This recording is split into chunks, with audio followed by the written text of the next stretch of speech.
भैया ट्विटर पे मैं देखता हूँ जैसे कोई किसी को बोल देता है AEW के बारे में बोल देता है कुछ या कुछ भी बोल देता है, तो अगर उसने रोमन रेंस की प्रोफाइल पिक्चर लगा रखी होती है तो कमेंट क्या आता है कि तुमने रोमन रेंस की प्रोफाइल पिक लगा रखी है तो क्या ही बात करनी। एंड मैं सोच रहा हूँ कि यार रेसलिंग के करंट टॉप स्टार की प्रोफाइल पिक लगाने में क्या शर्म की बात लग रही है इन्हें। ओह अच्छा, कोई रैंडम अननोन इंडी गाय के बारे में नहीं लगा रखी ना, जिसको देख के लगे कि अरे ये तो काफी कूल है, ये किसको है, कौन है ये बंदा, देखते हैं इसके बारे में।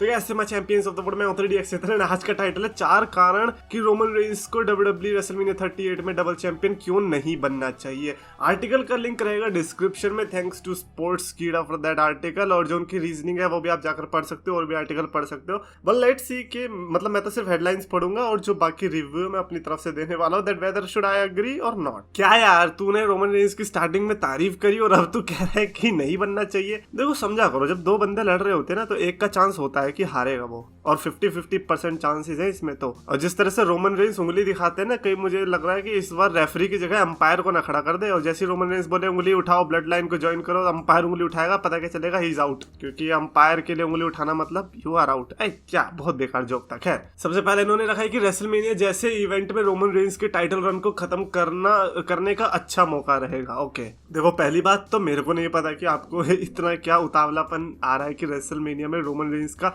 लेकिन जनरली हमें रोमन रेंस का टाइटल रेन एंड क्यों करवाना है, he is on a streak. मेरे को तो कभी कभी लगता है कि रोमन रेंस को गुस्सा है वो 2K20 के गेम का, कि भैया किस तरह से मैं कवर पे आया और गेम इतना बकवास हो गया, और इसीलिए वो रियल लाइफ में 2K20 का सिमुलेशन खेल रहा है कि भैया अब मुझे हरा के दिखाओ, मैं 100 रेटिंग के साथ आया हूँ और कोई भी मुझे छू नहीं सकता। But in all seriousness I think Brock Lesnar के साथ जो इनका मैच हुआ था और जिस तरह से इसकी एंडिंग हुई थी, भाई देखो चांसेस तो है कि रोमन रेंस का रेसलमेनिया में टाइटल रेन खत्म हो जाए, एंड कहीं ना कहीं ये लॉजिकल भी लगता है कि इतनी बड़ी आइकॉनिक टाइटल रेन रही है, अगर उसको कहीं एंड ही करना है तो वो रेसलमेनिया ही बड़ा स्टेज रहेगा। यू कैन नॉट से कि अरे हाँ एक दिन स्मैकडाउन आएगी और उसके अंदर रोमन रेंस टाइटल हार जाएंगे फ्रॉम सैमी ज़ेन, वो तो नहीं होने वाला।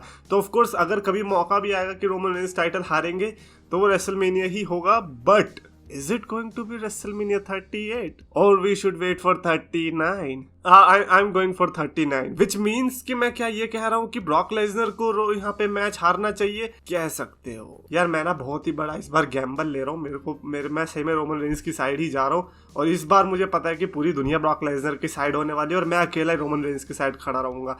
तो रोमन रेंस जो वो एक उंगली दिखा के कहते हैं ना एक एक, तो वो एक मेरे लिए दिखा रहे हैं कि अगर एक सपोर्टर भी बचा तो वो चेतन होगा। तो yes I am there for you Roman. अगला जो उन्होंने रीजनिंग दिया रोमन रेंस को सिर्फ स्मैकडाउन के लिए एक्सक्लूसिव रखने के लिए, ओके इसका मतलब मेरे को समझ में नहीं आया। लाइक अगर okay I think he wants कि रोमन रेंस स्मैकडाउन में रहे जिससे कि वो चैंपियनशिप हार जाए, विच मीन्स कि अगर ब्रॉक लेसनर वहां पर चैंपियनशिप जीतते हैं तो वो दोनों ब्रांड्स में आ जा सकते हैं, लेकिन रोमन रेंस को वो पाबंदी लगा देंगे, जो कि मेरे हिसाब से उल्टा होना चाहिए। रोमन रेंस को रॉ और स्मैकडाउन दोनों में आना चाहिए, क्योंकि ब्रॉक लेसनर का हम सबको पता है जब वो मिस होते हैं तो बहुत लंबा मिस होते हैं। अभी भी मुझे लग रहा है पिछली 2 रॉ से कहाँ दिखाई दिए, वो भी सिर्फ स्मैकडाउन में दिखाई दिए थे जब रोमन रेंस आते हैं। पिछली बार तो रोमन रेंस भी नहीं आए थे और वो बेचारे पॉल हेमन के पीछे भगे। बट हाँ ये कोई रीजनिंग नहीं हुई, कोई तगड़ी सी रीजनिंग लाओ। अगली रीजनिंग इन्होंने रखी चैंपियनशिप रन को खत्म करने के लिए ब्रॉक लेसनर से अच्छा कोई विकल्प नहीं है।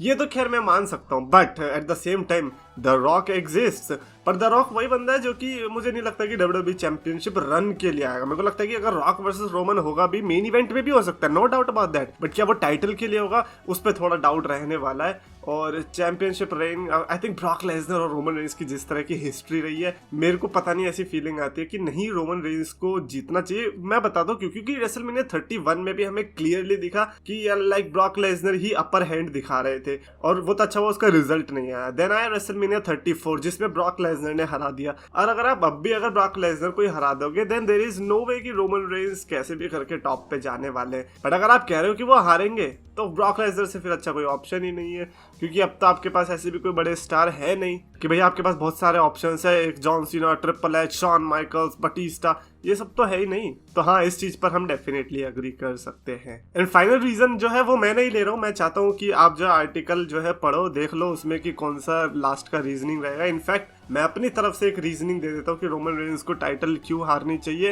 And that is people are getting bored. I am not saying कि मैं बोर हो रहा हूँ, नहीं, मेरे को तो बहुत मजा आ रहा है। भगवान मुझे माफ करे अगर मैंने रोमन रेंस के खिलाफ कुछ भी बोला तो। सुबह सुबह उठ के पूजा करता हूँ, रोमन की एक्नॉलेज करता हूँ।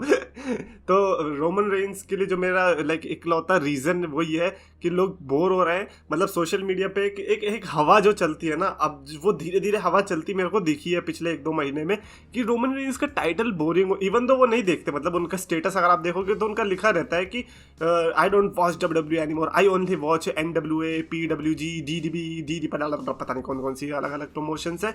बट उनके ट्वीट्स रेगुलर आएंगे WWE से रिलेटेड, जो कि लिखे रहेंगे कि अरे रोमन रेंस के मैचेस बोरिंग है, कुछ स्पेशल नहीं करते और उनको टाइटल रेंज छोड़ देनी चाहिए, जो कि काफी अच्छे, उनको लाइक्स भी मिल जाते हैं। तो और अगर रेसलमेनिया में भी उनको विक्ट्री मिली ना, तो एक साइकोलॉजिकल वो होता है कि अच्छा रेसलमेनिया में जीत लिए, इसका मतलब ये कि 1 साल और रहने वाली है टाइटल, क्योंकि अगर रेसलमेनिया में नहीं हारा बंदा ब्रॉक लेसनर से तो फिर वो आगे कैसे हार जाएगा, जिसके चलते लोगों को पहले मेंटली प्रेशर आ जाएगा कि अरे हमें रोमन रेंस के खिलाफ कुछ मोर्चा निकालना चाहिए। तो इसीलिए शायद से मेरे को ऐसा लगता है कि रोमन रेंस में भी हो सकता है कि जानबूझ के हार जाए, until and unless he don't give a shit about internet fans। I hope कि सेकंड ऑप्शन ही ट्रू हो।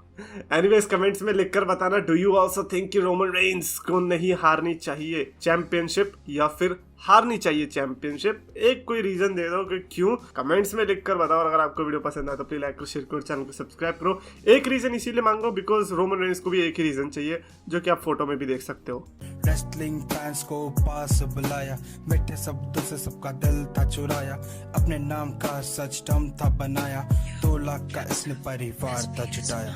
पर समय की मार है, ये मेहनत की हार है, ये खुद को बदलना तो मेरे शब्दों के विचार है। अफसोस है कि आज सबने इसको भुलाया, फ्राइडेज को इसने RKO था लगाया, फ्राइडेज को इसने RKO